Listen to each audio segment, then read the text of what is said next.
Ladies and gents out there, don't you just love to curl up with a book, maybe take a bubble bath while reading a juicy romance novel? Well, if steamy romance is your thing, you might just like our next guest. She's author Judith McGuinness, and she's here to tell us all about her latest book, Once Upon a Moscow Night. Welcome to the show. Thank you, Beth. It's a pleasure being here. Now, Judith, I'm going to be honest with you. I had never read a romance novel until your book came to my desk a few weeks ago.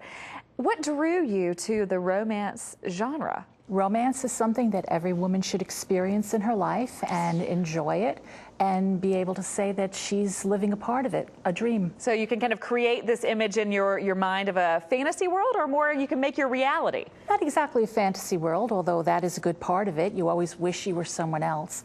But you can see yourself in a character and say, I want to be that person. That's me.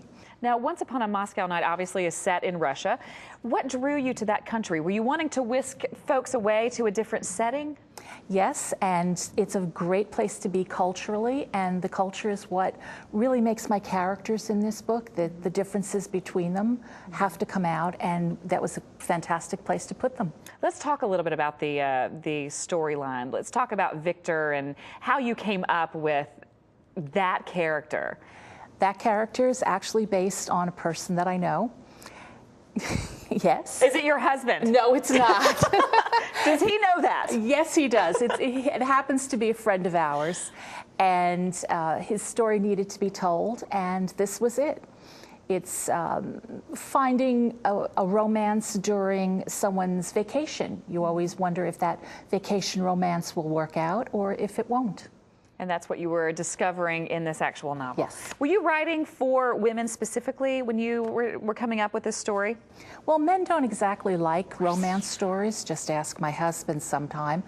But although they do read them, they don't lean toward them. So every woman really does, and she should enjoy what goes on between the pages. What do you want women to get from this once they start diving into this and devouring the pages? Where do you hope that they go? That they can see themselves as the characters and that they can really enjoy the characters' lives as their own. What's next for you? Are you going to stick with the romance genre? Yes, I am. I have another book under contract. It will be out at the end of this year. It's going to be called Before the Applause. What would you, if you were trying to encourage the ladies who are watching this morning, we have a lot of moms, a lot of wives who are out there, what would you say to them to get them to pick up this book and read it in their bubble bath, or read it before they go to bed at night? If you want some excitement in your life, if you want to take yourself away, this is the book to do it. Well, it's been a pleasure having you here on the show. Thank you so much for joining us. Thank you, Beth. It's been a delight being here. Now, if you want to find out more about Once Upon a Moscow Night or about Judith's other work, you can go to her website, which is judithmcguinness.com.